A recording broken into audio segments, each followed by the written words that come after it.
Hello, everyone. It's Dr. Lorenzo Neal, and I hope everyone is having a wonderful day so far.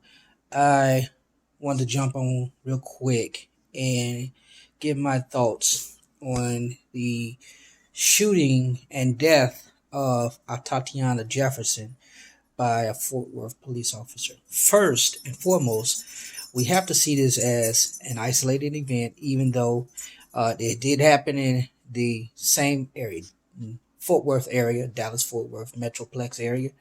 It is not related to the Amber Geiger or to the other young man shooting. I think his name Joshua Brown. So it's not related to that.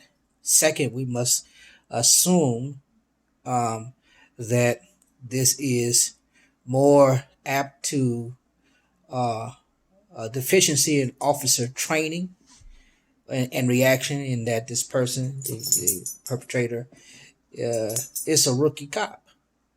And so reaction must be taken into consideration. So we cannot assume that this was an intentional shooting of an unarmed black person. So we shouldn't react in that capacity. And lastly, we must remember that all incidents regarding officer involved shootings, no matter where they occur, must be seen through the prism of the jurisdiction of which that officer is employed. So we cannot use the totality of, we can't link all of these shootings together that are fatal by officers. We can't link them all together and say that this is a grand conspiracy against black people. That is wrong to do, although I can understand the sentiment to want to do so. Uh, so I just want to get that out the way. This is an isolated event, even though within the grand scheme of officer involved shootings over the last several years, we could see, we would like to see that there's some type of thing going on, against blacks, but that is insufficient evidence for that to begin with. Lastly, I mean, not lastly, additionally, although we do have body cam footage, and it is very disturbing. I don't know if you've seen it. I have seen it, and there are several YouTubers who have that video linked. I'm choosing not to do it. I'm just doing a commentary on it. Um, it's very disturbing because you have someone calling for a welfare check, a non-important, non-prioritized welfare check, and the officer goes in, perhaps we can assume with the intention not to cause harm, but may have been ready to jump off if necessary. I'm not, I don't know about that. It is very sad that a person could be in their own home and still lose their life at the hands of an officer of the law. It's very sad, and unfortunately, it has been happening quite frequently. Even though statistically it's small, um, but on the larger picture, on the larger spectrum, it is very significant in how it affects uh, the optics of relationships between people of color and law enforcement. So we have to take that in consideration. The other thing uh, is we must not be quick to react. We must find a way to get better engaged with law enforcement. This is just me. We got to find a way to get better engaged with law enforcement. I have a brother who is a police officer in our hometown. I have members of my church who are law enforcement, um, and they risk their lives every day. They put their lives on the line for us. I'll give you an incident. Uh, Up until recently, we were having several break-ins at the church, at the church where I serve, and I literally would be getting up sometimes at 1 and 2 in the morning, because when the alarm would go off, the company would call me, and I would get up and go over to the church, and thankfully no one was there.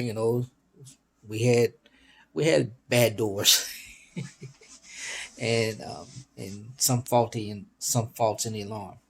But there was one occasion where we were having a rehearsal, and that evening after rehearsal ended, I did my usual walk around, but I did not check downstairs. Largely because I had already been downstairs. I had locked up everything, and I was pretty sure no one was downstairs. Nothing was going on, and uh, that was I thought was the case. All the lights were out. I checked my office like I always do before I leave, and just pretty much spy the general area where my office is located, and you know, nothing was all right. I armed the alarm, and armed the alarm, and went home. Only for about 30 minutes afterwards, the alarm goes off, and I was grateful that the Jackson Police Department responded very quickly, and we began to walk through the building.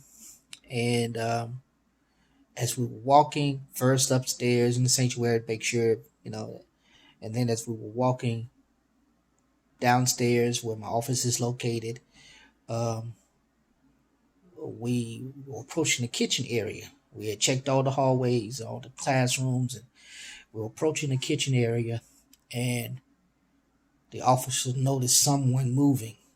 The guns were drawn, and uh,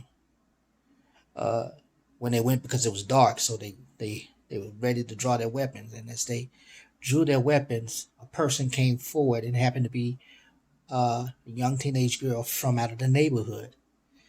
And it started because there was a male officer, a female officer. The male officer was white. The female officer was black. And they were about to, they had their guns drawn and was ready to take that person down. And when we saw who it was, I was like, oh my God. And because I had a relationship with the young lady, I was talking with her, and I was like, I saw you come in, you got some water, and I assumed that you went back out. And she told the story how she had intended to do some some inappropriate action with another young man, and they were going to do it in the church. And apparently, when I guess he got spooked or whatever, and he left her there alone after everyone had gone.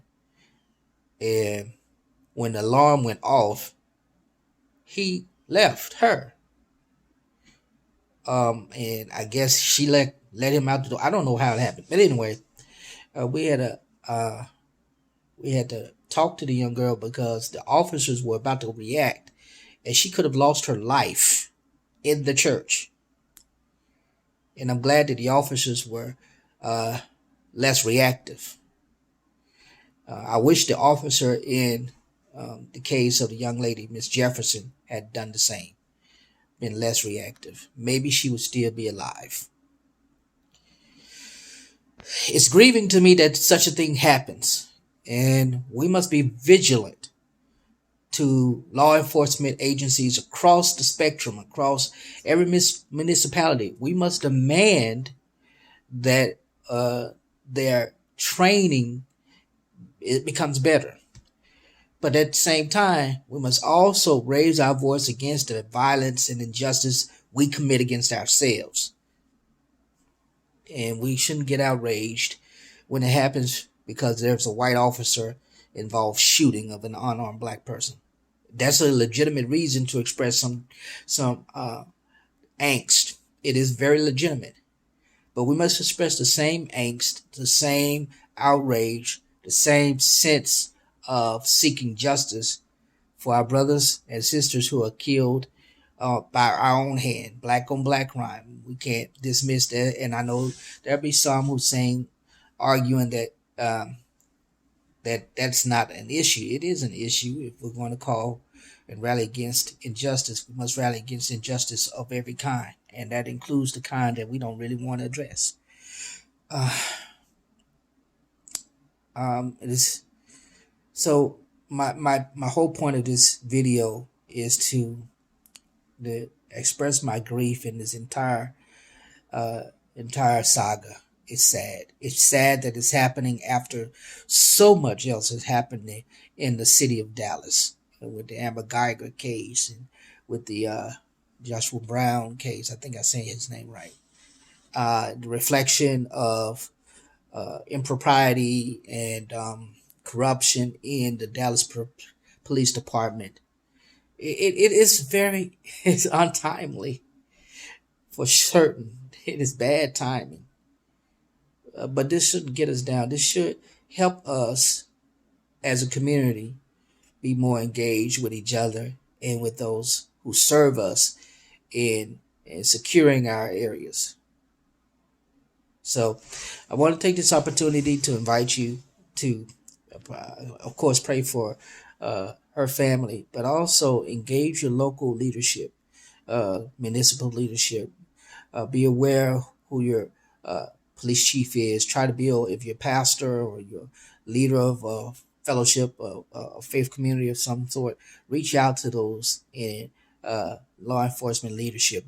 Get your congregation to know those persons who are, know the sheriff, and, know the police chiefs, know the precinct commanders in your area, and invite them out to your church. Invite them out to your whatever you have. Invite them out.